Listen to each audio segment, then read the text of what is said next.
Well, I had a request from a commenter about how I set up my canoe with my electronics for remote lakes and boundary waters fishing. So in this video, I'll talk about my setup, and while we're at it, we'll go out and catch some crappies. It's middle of summer, it's July, it's hot, but it's going to be a perfect afternoon. Let's get after it. So a couple of non-electronic things on this system. Paddle holder is simply a piece of rope taped on both ends to the exact width of the paddle blade. The clip on this end, that's a broom handle bracket off Amazon. Nothing fancy. I think they're like 4 for $5. My rod holder, that's just a piece of rope tied through the yoke, and then a couple chunks of 2-inch HDPE from a hardware store, which you can just tape in place, and that gives you a nice in-canoe rod holder to keep the rods in place and safe during portages and while traveling.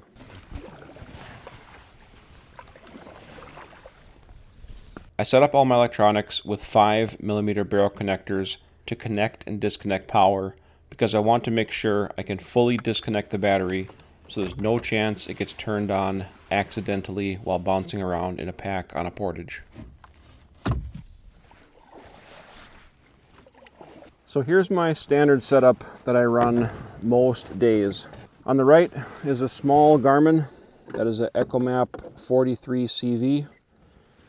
It's tiny, it's old, it's 10 years old, but it draws almost no battery, so I can run it on full brightness for over 100 hours on a charge.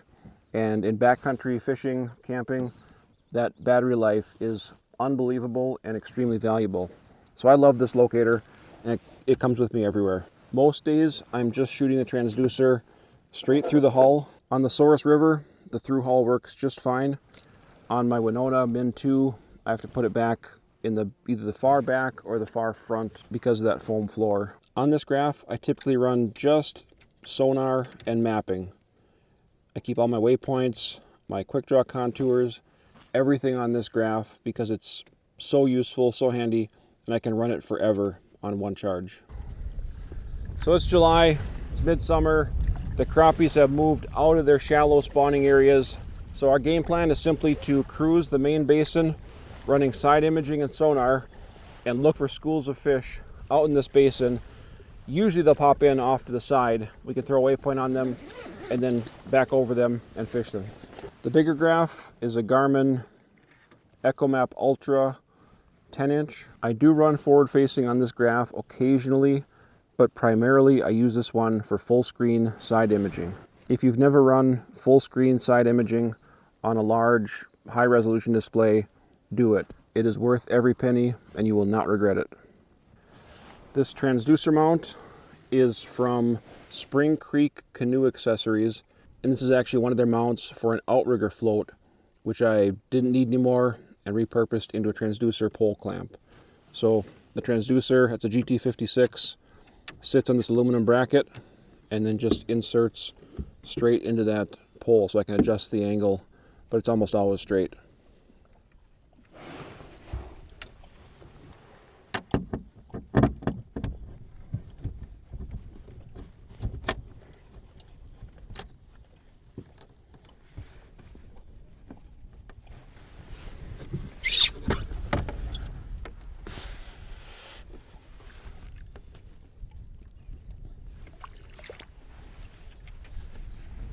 And that's pretty much it. So on the left, full screen side imaging.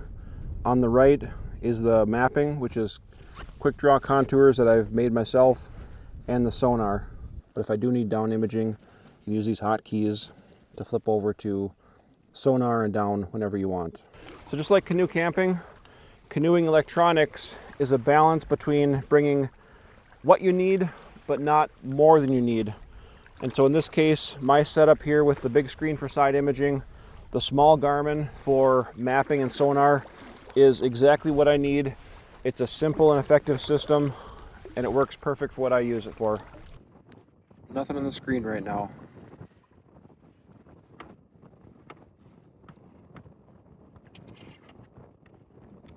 That's a big school right over there. So that's going to be 50 feet to our left, and now behind us quite a bit.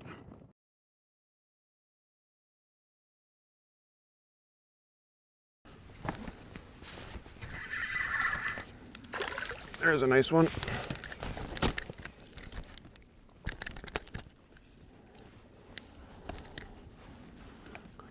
Oh, that guy looks like dinner. What do you guys say?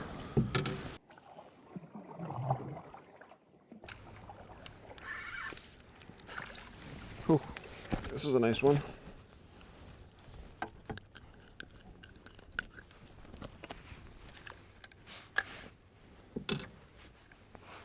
It's a good eater. Oh, another one. Holy smokes.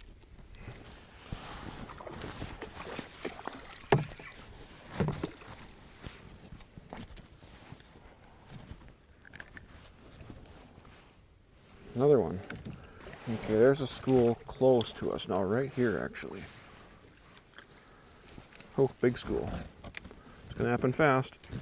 All right. Beauty. Thank you, little buddy. I think it's really important to harvest fish conservatively. Only take what you're gonna eat that day and not come in for limit after limit after limit, because that can really, really stress a fishery, especially a small, remote lake like this. All right, guys, that's gonna wrap up this video. I hope that seeing my canoe electronics setup gives you some ideas to help set up your canoe. Thank you for watching, guys. Have a great day. We'll see you next time.